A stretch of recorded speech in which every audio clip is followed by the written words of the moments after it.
Welcome back. This is part 4 of Fort King, and this is going to contain a lot of information. 1840 was a major year for Fort King, and a lot of people don't realize that, but let's get into it. Um,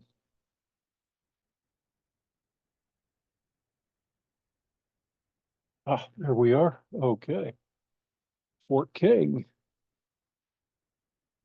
And let me get to the right page here. Sorry about that.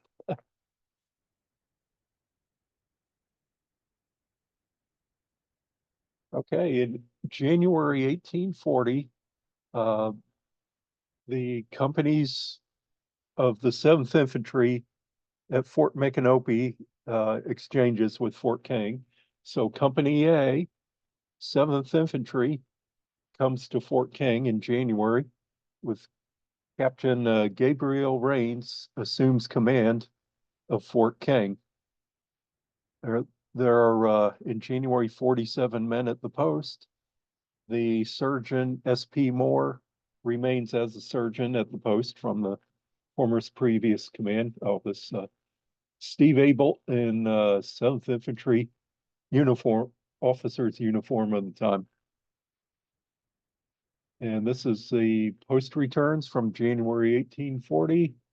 You can see that the Captain Gabriel Rains is the only captain present with the sergeant. There's two others. I think it's Dix and Lieutenant Scott. Lieutenant Scott will join later on. So here you see only 47 men at the post. Said that the 7th Infantry took command on the 19th of January, 1840. And this Captain Gabriel Rains is his younger self. Some of you have seen a picture of him as his Civil War days. Very sharp officer. Uh, graduated one of the top of his class at the at West Point. I think it was 1823, if I'm not incorrect. And he married well into the high status, but did not really see much promotion the next 20, 25, almost, or almost 20 years after that. And I think maybe the reason why is his wife was granddaughter of John Sevier, which was John Sevier was the first governor of Tennessee, and he was also the first governor of the state of Franklin, which was a kind of a pseudo state that preceded Tennessee as a separatist state from North Carolina. But so he did very well marrying into that family. The problem is that John Sevier was the biggest rival of Andrew Jackson, and Andrew Jackson beat him out for major general of the Tennessee militia during the War of 1812. And it may have been ended very different if Jackson was not the commanding general of the militia of Tennessee at the Battle of New Orleans. And so Gabriel Rains, he was in the 7th Infantry, spent a lot of time in Baton Rouge, New Orleans, where the infantry was out west. Fort Gibson came to Florida when the regiment transferred to Florida in 1839. So in January 1840, here he is at Fort King. In February, there are 44 men at the post. Orders are given that if Indians attack to notify the nearest post. And here's the map of Fort King, I think from 1839, and to examine the bridge on the Alachua River and report on the condition. So Captain Rains will, Fort King is in the middle. The Alachua River is about 6 miles to the east. You have Fort Fowl. So he examined the river and replaced it with a pontoon bridge. This is a pontoon bridge designed by Colonel John Lane, who was killed at Fort Drane as head of the Creek Regiment, in fact, committed suicide as condition dementia caused by fever or whatever they called it. But the pontoon bridge at Fort Fowl was very unique. because it can all be carried in one wagon, so it's easy to transport. And they just inflate the India rubber pontoons and put it out there on and take it up when they're done. So, you can take it up at night and bring it back to Fort King. In March 1840, and here's the returns. There are only 34 men at the post. Uh, Not sure. Anyway, they're to scour with some of the bloodhounds, the Cuban bloodhounds. 2 soldiers are shot and killed by the Indians. And you'll say under dot killed as 2 of them waylaid on the Tampa road and shot by Indians on the 24th. Uh, on and the Indians fled precipitously. And so what happened is Captain Rains was taking the company out to collect the pontoon boat on Fort Fowl. And they're like, I don't know, half a mile or a mile away. And they turn back and look, and they're 2 soldiers who are guarding the cattle. They're shot and waylaid by Indians in view of the soldiers leaving the post. And there's nothing they can do because they're too far out of the range of their muskets.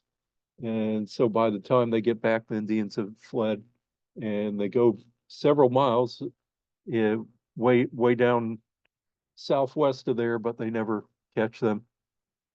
So this makes Captain Rains frustrated because the Indians keep attacking his post and killing his sentries, shooting his sentries.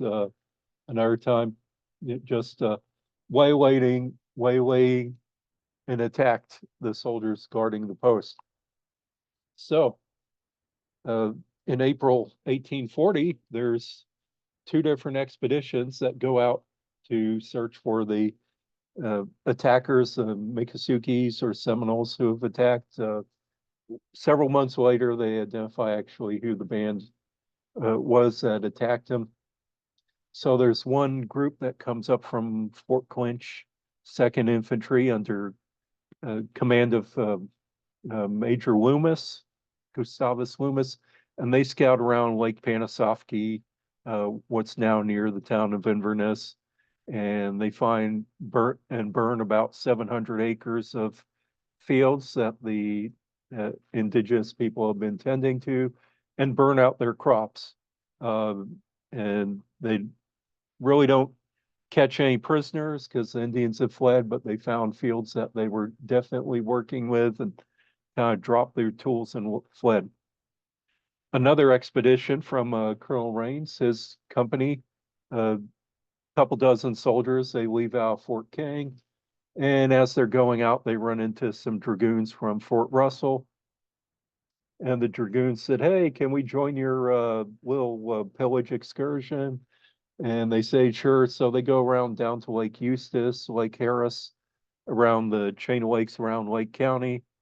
And they find a kind of Seminole encampment, kill one of the warriors there who tries to escape. They capture some cattle, they capture 16 horses that have packs ready to go, and they capture a woman who does not speak English, but she's motioning that she has children lost in the scrub, that they never find them.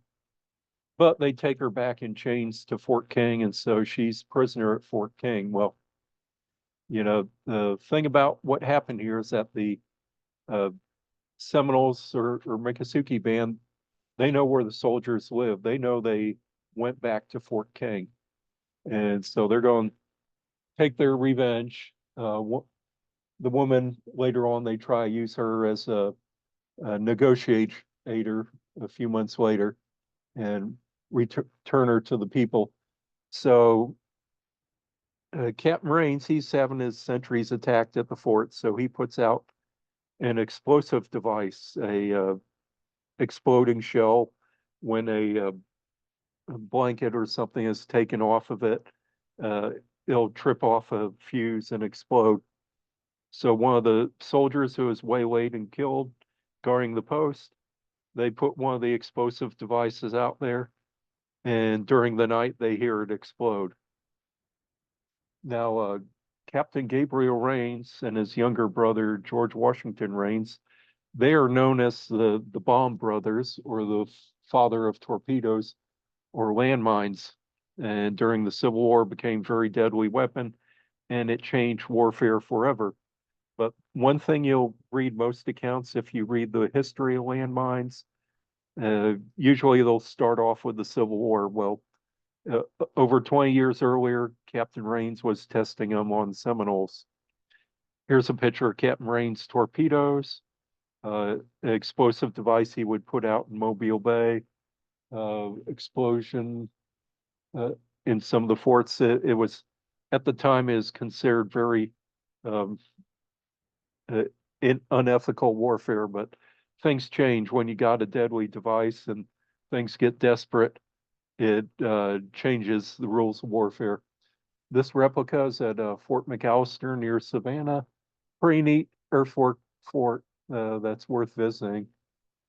And Gabriel Rains, he was successful in the Battle of Mobile Bay. One of the torpedoes sank the USS Tecumseh, a Monitor class ironclad, as it was coming in Mobile Bay. The torpedoes or mines actually became a doctrine of coastal defense for the next 80 years up through World War II. And here you see on the bottom right a postcard of the Coast Artillery laying mines to protect the harbors.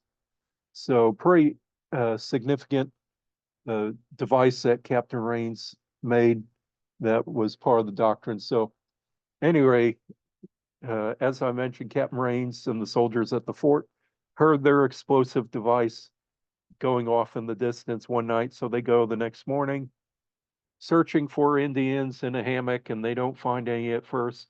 Suddenly the dogs are going wild, and somebody's and they say, "What's that?" "Oh, just a rabbit or something." And then somebody sees Indians, and the Indians rise up and attack the command. Captain Rains, he only has about 17 or 18 men with him. That's the only disposable force that he has available from the fort that he can take with him. And he's surrounded by roughly about 100 Seminole warriors firing at him in the hammock. It could have been a disaster like Dade's command getting wiped out, except the difference was is that Captain Rains, he's very smart, and they fight by the book. Infantry tactics tells the men to take to the trees and fire from the trees, and they do a bayonet charge and kind of charge their way out. At one point in the battle, the lead chief or warrior leading the group is shot and killed, and the warriors stop and kind of back off, and the soldiers kind of break and run for it and escape at that point. Of course, this pains from Dade battle. It was, I think, very similar to what Captain Rains and his command were seeing. Well, Captain Rains, he gets wounded in the side during the battle. In fact, most of the men in the command are shot and killed. About 3 or 4 of the soldiers ended up killed in the battle. Nearly every other else is wounded. 2 of the soldiers get separated, and they're hiding in the hammock, kind of stuck there overnight until the Indians leave.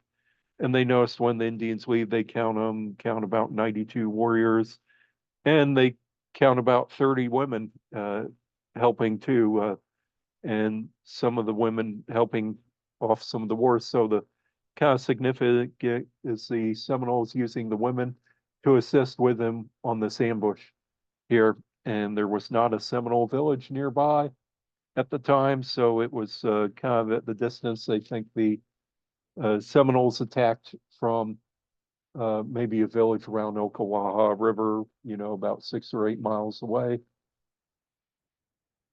Well, Captain Rains, he's wounded in the battle, and he's on leave of absence for a year. At first, they think he's going to die from the wounds. He was shot in the lung.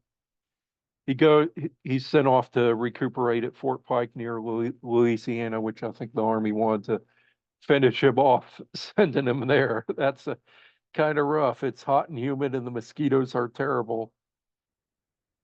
But he eventually does recover, has trouble getting back to Florida because New Orleans is suffering from a yellow fever epidemic, and nobody's leaving town at the time.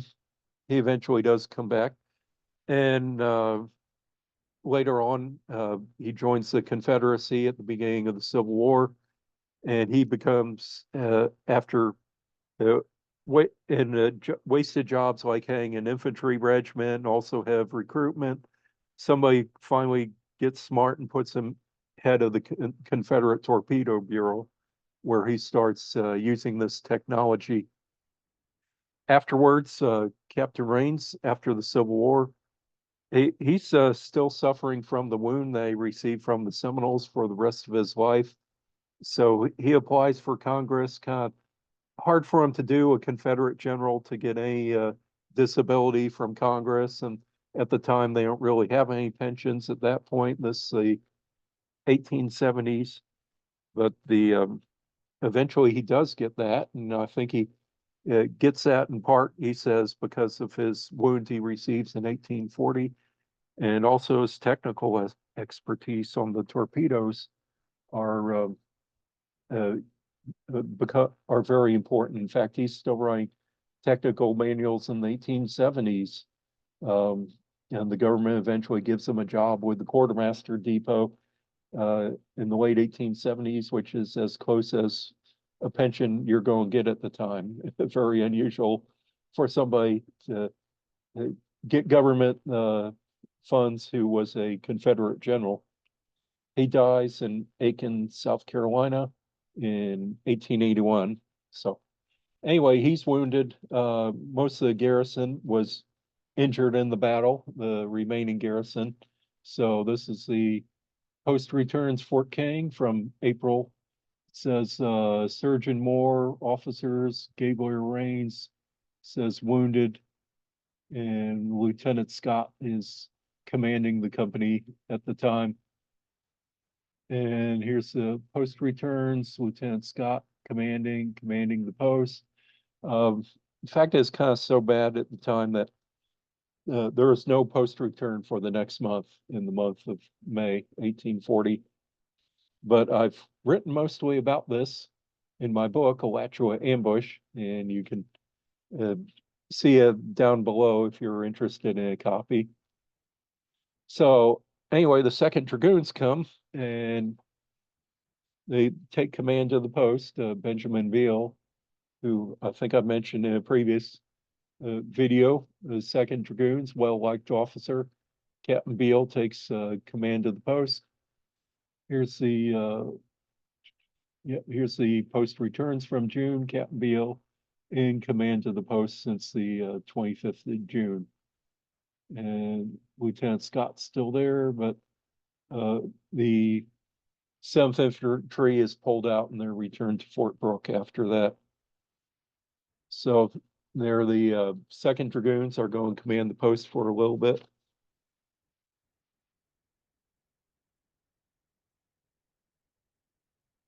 And it says 58 soldiers at the post, one's missing and one has died. Next month in June, all the companies depart and replaced by 2nd Infantry with Captain Silas Casey, no relation to John Casey, Silas Casey commanding 2nd Infantry, and the troops are brought up to 131 present at the fort, which says 6 men are sick and 2 in confinement, 1 deserter. The Army's trying to negotiate a peaceful surrender of the Seminoles. General Walker Armistead is commanding general of the Florida right now, and the Seminole and Miccosukee say that, you know, if we come in, we want to negotiate at Fort King. We don't want to go down to Fort Brooke. They're trying to delay their removal from Florida, and Walker Armistead doesn't like that because it's so far from Fort Brooke logistically, and he wants to get the Seminoles down to Tampa Bay, but he knows that he's going to have to uh, negotiate with them and keep a large command up here at Fort King. And okay, so that's in July. Silas Casey commands, August pretty much the same thing, 125 men at the post. And August, the post returns say 3 ordinary deaths, which I don't know what the ordinary death is. I guess that's sickness or disease. And finally, September 1840, the 2nd Infantry comes into the post, joins the post from Fort Wakasasa. Colonel Riley briefly commands and then returns the command to Captain Casey. There's 141 men at the post, with 2 in confinement and 1 deserter.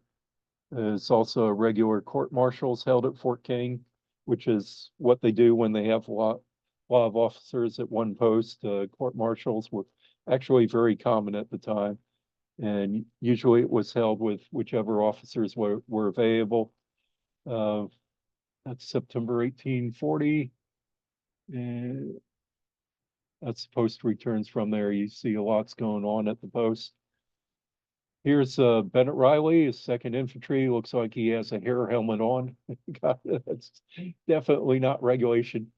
Here he is in some other portraits. There you see more of what the hair helmet looks like. And here it's more normal hairdo. I think that painting's in the Teddy Roosevelt inaugural house in Buffalo, New York. Visited there one time. Bennett Riley was the commander of Buffalo Barracks, and the Teddy Roosevelt House in Buffalo was at one time his residence as commanding officer at Buffalo Barracks. And Fort Riley, Kansas is of course named after him. So anyway, September going to October, there's 189 men at the post. There 2 ordinary deaths, 1 desertion. So a very large contingent of army here at Fort King, trying to get the Seminoles to negotiate in. And any of a large group of Seminoles, they'll personally escort them down to Fort King. A large detachment leaves with Captain Casey in November, and the command's down to 103 men. Colonel Riley returns in December and assumes command of the post with 2 surgeons. Fort King's a major post with 2 surgeons. Lieutenant Anderson as the adjutant, Captain Casey, 2 first lieutenants, 4 second lieutenants, 216 men at the post, 1 deserter, 2 died in the hospital. So this major army post at Fort King, much a difference at this point, going from maybe 20 or 30 men at the beginning of the year to now over 200. So Fort King, this was an important year for Fort King, and especially the use of landmines or exploding devices changed warfare. Now, if you're interested, Fort King also has a archaeological program going on where you can dig into the history of Fort King, and I'll leave some information down in the description below. Joining the archaeology dig, they're going on from now through October, I believe. So very interesting. They're finding quite a lot of interesting things. They're going through the building that was the commissary stores, looking at that. They've been through the blacksmith shop, and who knows what else they'll find. So anyway, I hope you enjoyed that in this very interesting talk on Fort King. I'm going to have about 1 or 2 more episodes on Fort King to finish up the series, and also I'm going to include what happened after the fort was deactivated in the late 1840s and the early 1920s, up a little bit to the present, the restoration of Fort King, which is going to be interesting. And hope you enjoyed this.